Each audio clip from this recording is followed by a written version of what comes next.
Kiuk Gwak of bHaptic, who's going to go over some amazing stuff. And I don't know if you've been following them, but their products are amazing, and they'll also, I think, be exhibiting. So, Q, without further ado.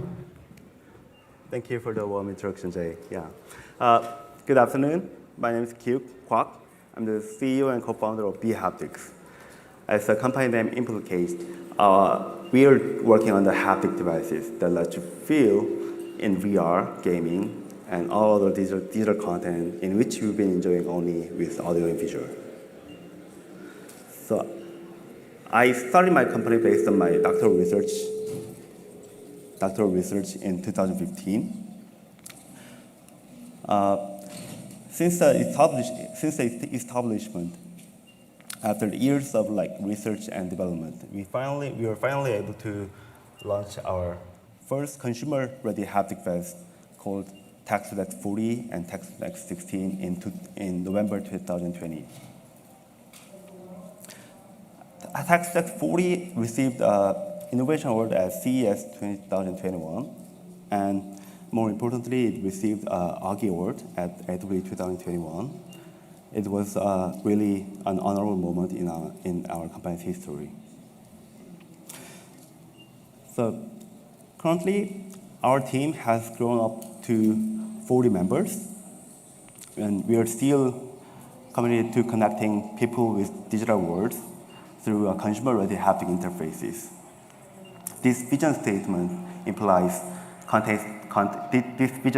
contains two important directions of our company. The first one is we want to make haptic devices that can be used in everyday life by the consumers, the ordinary people. And the second one is we want to build a haptic device that makes the gaming more fun and real, but also we want to build a haptic device that innovates the human content interface to the next level. So we are imagining the world that communicate remotely, not only with audio and visual, but also with touch. So probably most people in this room have already experienced VR and AR. When you start using your own body to interact with each other in VR and AR, you will come to realize that you're missing haptic feedback. Even though the vibration of the controller is an efficient way of delivering haptic feedback, but still you may find many situations that requires much more elaborate and sophisticated haptic devices. Then what would be the ultimate haptic machine? The left one is the research device that developed by Johns Hopkins University that incorporates 400 motors into one finger pad. And the right one is haptic workstation developed by Cyber Glove Systems that restrict your finger movement, not only the finger movement, but also your hands and arms. Obviously, these machines create much better haptics than compared to the other simpler products, but their feelings are still too far, actually, from the real. And they look very huge and expensive to bring it to the consumer market. Haptic feedback devices can be divided into two different types. One is the tactile feedback devices, and the other is force feedback devices. Tactile feedback devices delivers the haptic feelings to the surface of your skin. So the machine that developed by the Johns Hopkins University belongs to that category. And force feedback devices restrict your finger and body movement. When you consider only the tactile feedback devices, there are, again, different types of devices depending on how you stimulate your skin. Including ourselves, there are many companies working hard to commercialize their own haptic devices. Nevertheless, unfortunately, none of these devices can be an ultimate solution for delivering delivering real-time, real-life-like haptics to users. In comparison to the visual display, the current haptic technologies has limited number of the current haptic technology cannot replicate the haptic feelings of what we really feel in real life. If we just imagine, if you think the green rectangle represents our entire perceivable space of the visual domain and tactile domain, with just one fancy TV, we can create various types of images that probably occupies most of our perceivable space in visual domain. But in tactile domain, one tactile display cannot really replicate that large portion of the tactile feeling. One tactile display can take up only a small part of our tactile perceivable domain. So for example, some of those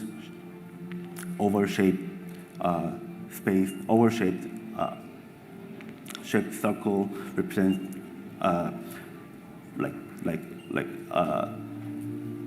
vibration devices or pressure devices or electrical tactile devices. So this is the limitations. This is fundamental limitations in the actuator, which cannot be overcome within a short period of time. So we have to find other ways to expand this deliverable space with only a simple actuator. This is me 9 years ago. I like the Dodgers, I guess, and I created a simple prototype of a haptic device with 60 motors attached on the 3M bandage. And I created a simple game with the Oculus DK1. And I tested this demo, and it worked really great. So I created a company. The main idea of this simple prototype was obvious. The first one was maximize the use of spatial aspect of tactile sensation. Because the vibration itself is just a simple vibration, to increase the information that we send to our brain, we have to have many actuators on our body so that we can somehow code more information into the spatial domain. So I used many motors to cover large area in a grid-like structure for delivering arbitrary-shaped patterns. And also I used the tactile phi phenomenon to enhance spatial resolution, and I'm going to explain tactile phi phenomenon in the next slide. And the second one is maximize the combination with the audio-visual content. This is also obvious because audio and visual, our brain feels audio and visual feels much more real. So it's always a good idea to rely on the audio and visual so that make the brain think okay, what I feel is the real. For doing that, I need a really low latency communication protocol in the haptic devices, and also native support integration to the VR content.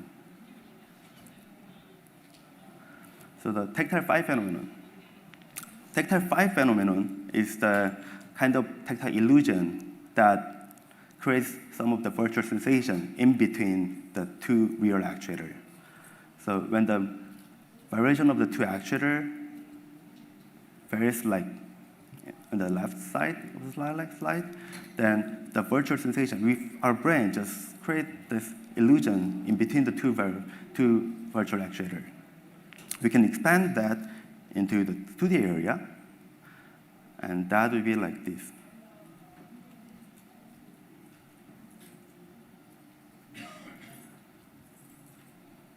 Can I check the tab? Yeah. that creates elusive tactile experience within the 2D array of motors. This distinctive technology is applied to Tactosi to maximize tactile feedback. And the same technology, the same idea was just applied to our latest product, TactX 40. This is the vest.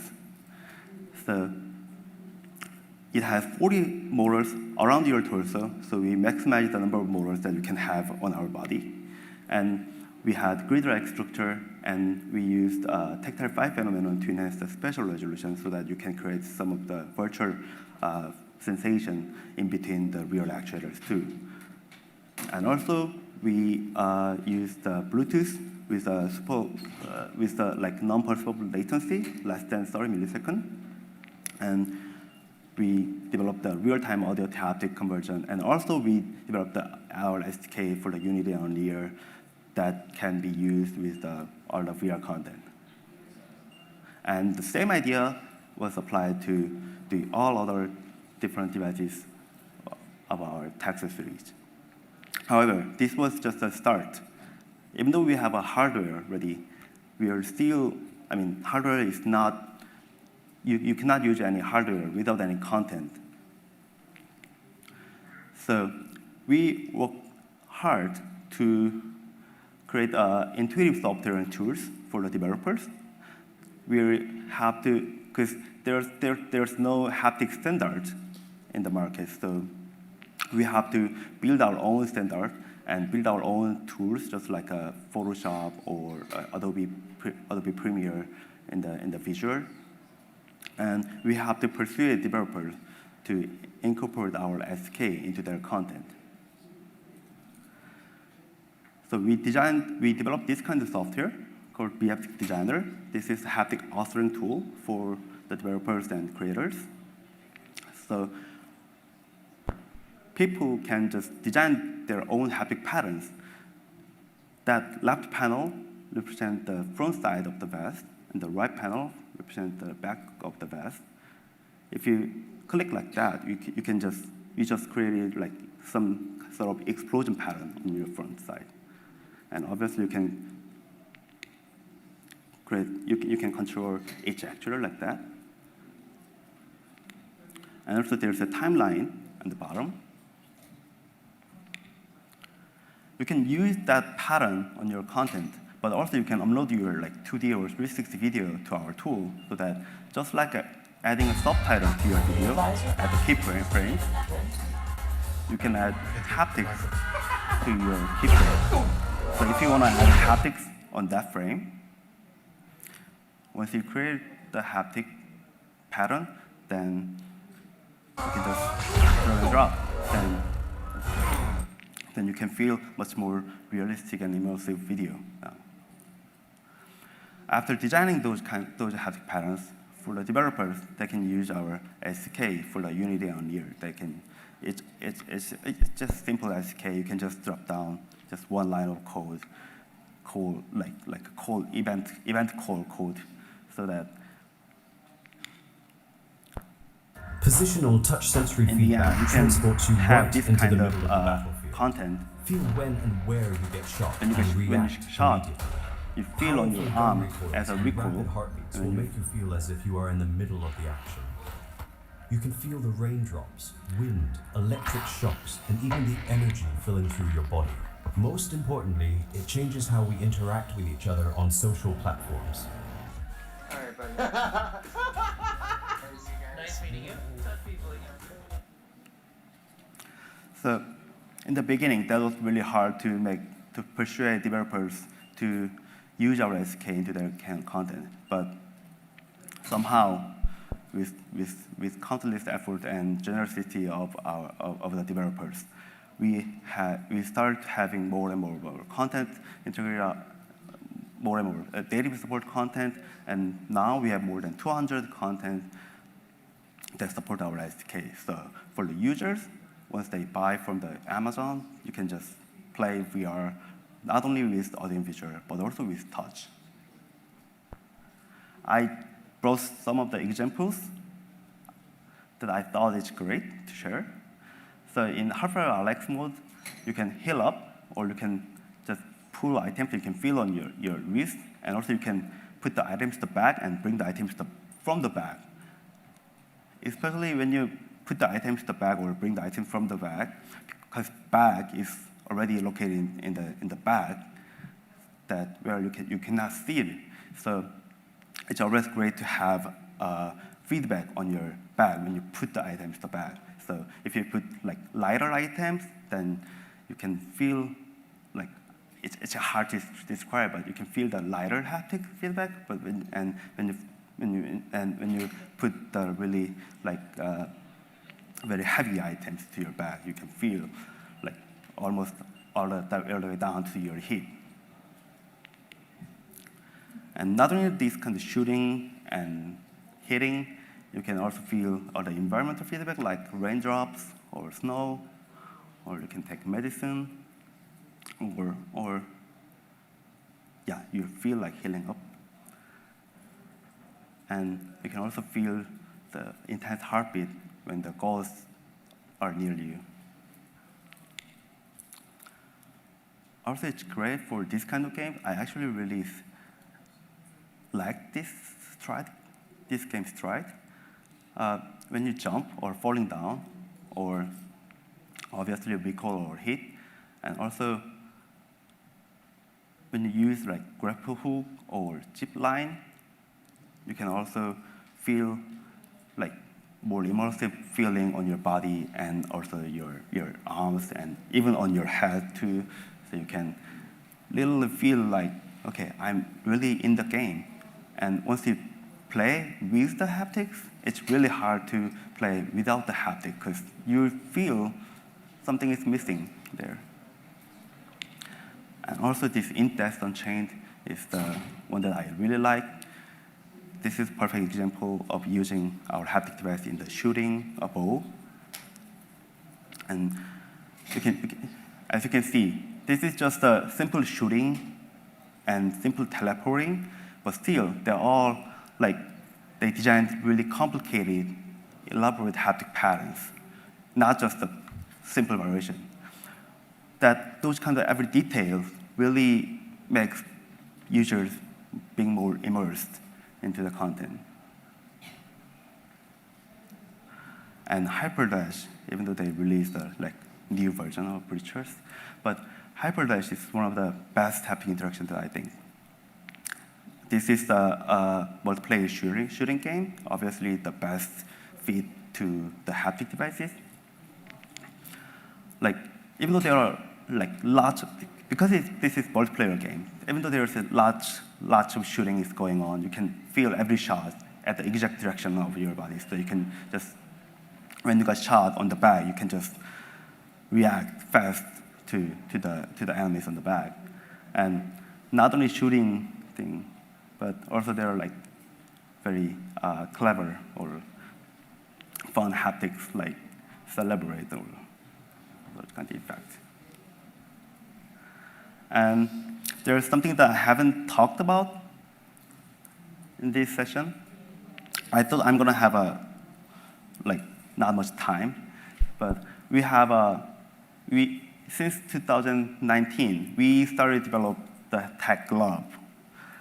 The wristband, the blue wristband is the battery, and the white glove is the glove that has a little motors in it.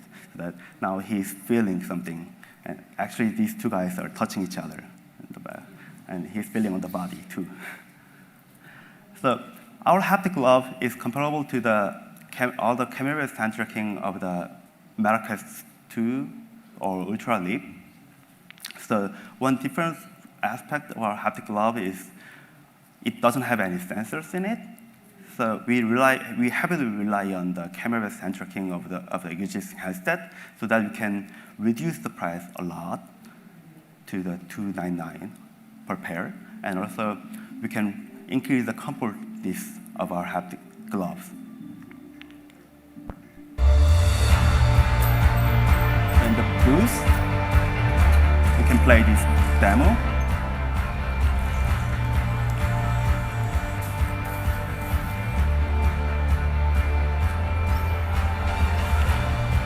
again, haptics, like hands are, like haptics are really important in, especially on the hand. So even though it is just a simple variation on your fingertip, it still adds a lot in your experience. So we are at booth 513. We're going to have a tech lab demo with Hand Physics Lab, developed by Dennis. And also we have tech lab demo with First Hand, and also with MetaQuest 2 and Ultralib with Pico. So please come to our booth. This is my session. Thank you for it. Thank you.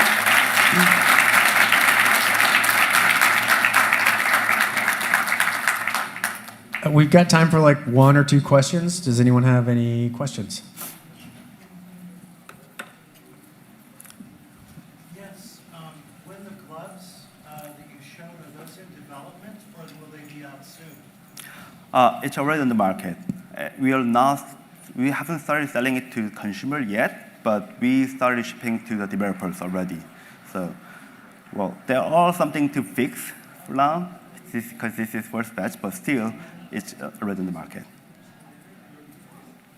Does the technology have like a Unity or Unreal SDK, or is it a separate development? Yeah, it does has a Unity and Unreal SDK, and also we provide other native like languages, including the JavaScript and everything. Do you have any problems starting with like a big bodysuit? Fidelity can be a little bit smaller. With like something like a glove, you have to have assuming a lot more motors in there to actually activate. Do you have any problems with that as you develop?